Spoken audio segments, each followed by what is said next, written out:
Good afternoon, everybody. I'm Mike Kussro, producer and host of the Fishing Show. Plays on TV 17 Outdoors throughout west and south of Rockford here. We got a great lineup for you tonight. We're going to talk a little bit about Shabbona, and I'm going to talk a little bit about bass myself. Dwayne Landmeyer here on my right is a muskie guide. He guides on Shabbona throughout Illinois. He's coming back from a record muskie year. He fishes the pro tournament as well. Jay Angel here on my left is the outdoor writer. He also writes about 300 articles a year. He guides on the Shabbona Lake. He'll talk to you about walleye on Shabbona Lake. So we're going to cover a lot in a very short time. So we'll kind of get started here, if I may. First, I want to talk to you a little bit about bass. Is there any bass fishermen here? I talked to one right away. It's pretty hard not to be because we got bass all over us here. There's no question about it. It's hardly a lake, pond, stream that doesn't have a large amount of bass in it. Shabbona Lake has a lot of pressure, but it has a lot of bass. We did a show not too long ago this fall with a crappie fisherman that called me up and says, you know, Mike, we got to get out there because the bass are really happening. And we went over there and we scored big. He got a 19-inch. We must have had 13 or 14 in that 13 to 16-inch category. To me, that's a lot of fun. I mean, you can get one in the 5 or 6 pounds out there because we got some pictures to show it at our booth. But they're out there. And one of the best ways, and a lot of you guys that are bass fishermen, I know you know how to use the worm because you can't hardly be a bass fisherman without using the worm. And there's a lot of ways to set up a worm, and see if I can stay close to this mic and so forth, but there's a lot of hooks. One of the first things you kind of consider when you use a worm, I think, is setting it up right. You need to have a worm that's in straight line with your hook. You also need to get a worm hook. Now, Texas rig, probably those who don't know what Texas rig, I'll tell you real quick here, is the best way to release your hook. And so you can fish the bait with a fish out. When you're getting snagged all the time, you're going to pretty much resist being back there all the time. So you need to have something that gets with the fish out. Sure, you can fish out in the clear water. Shabbona, there's a lot of clear water and there's a lot of snag area, but the fish are where the snag is, just like any other lake. So you got to get something that can go in there and get out. Secondly, you got to have something that's got confidence. You got confidence in, and the only way I know that you can get confidence when you're catching fish is catching fish. There's no question about it. But let me suggest a couple ways to use this worm. First off, the typical worm hook. Now this is almost impossible to see, but I'd be happy to show more in the booth. It has a little notch at the top where it hooks onto your line. Then it bends back, and a typical good worm hook has a wide gap here before it gets into the hook itself. That wide gap's real important because when you hook onto the worm, you need to have that wide gap so that worm has someplace to go so you don't lose that fish, so the hook hooks the fish. Now one typical way of hooking it, and I'll do this quickly, is you take the worm, you slide it through the head, about a 1/4 inch, slide it all the way up into that little L shape there. I know this is hard to see, but into that little L shape, and then you drop it right back straight into the hook. So you bury that hook into the worm. Now that makes it rebus. Sometimes you can take that hook and slide it just over the top so that hook is just barely there, but yet the fish hits it, he's cooked right away.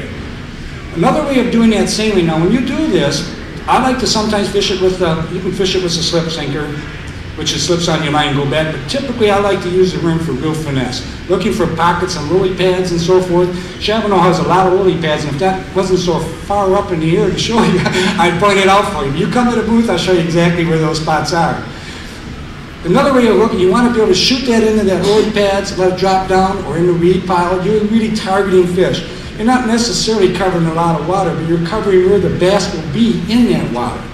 Another way of hooking that worm, and this, when you want something real finesseful in presentation, you can take the worm just like I just did, slide it up. Instead of stopping at a 1/4, go up maybe a 1/2 inch or an inch. Slide it all the way up your hook.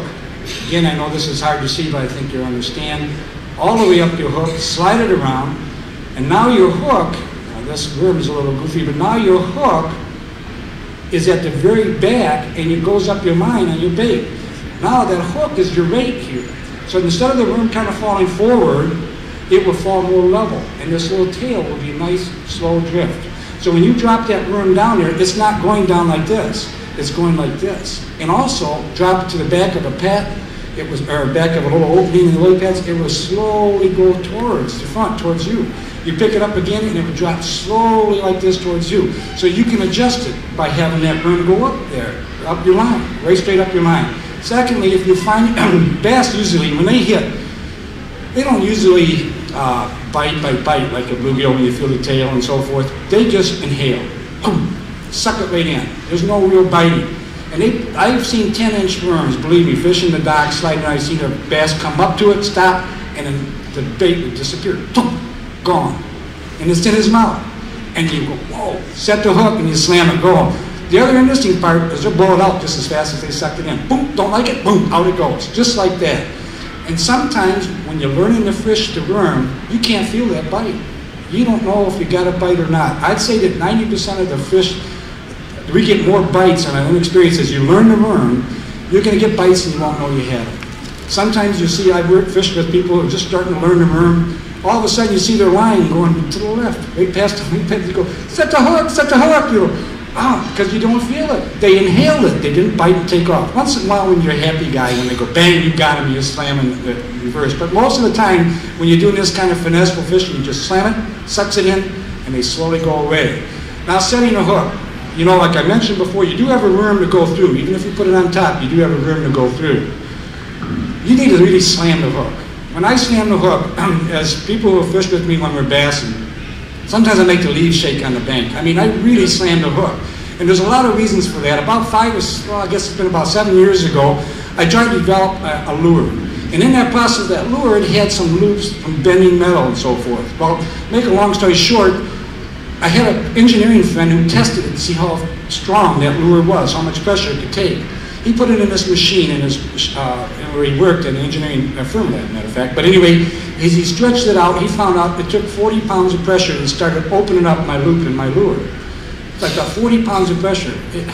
How much pressure did we put on it when we slammed it? You know, bang. You know, you'd think we put quite a bit of pressure on it. So I got 4 buddies. He brought in another tester that would test the line pole. We got about 30 feet out from the rod. And we put it up to another apparatus that would judge how much pressure we put on it. I had all these guys go all macho, right? We were going to slam this hook, and we slammed one. In fact, I even broke one of my poles trying to be a hot dog on it. And you know what? We put, with a 6.5-foot medium action rod, the most pressure any of us put was 3 pounds. 3 pounds. We're at 30 feet, dry water, dry land, rather. It's not like being in the water. 3 pounds. And you start thinking, wait a minute, it's only a 10-pound test. I can't put 40 pounds of pressure. We want one more step. That's why I want to tell you how important the hook sets are when you slam. We want one more step. The next step, we decide, well, how much torque are we putting on? So how much response we're actually getting. And when we did that, we came up with a ratio that if you, for easy mathematics, if you had a 10-foot rod and you put 20 pounds of torque on at the reel, you're putting 10 pounds of 2 pounds of pressure, divided 10 foot into the torque. And you have 2 pounds of pressure at 10 feet.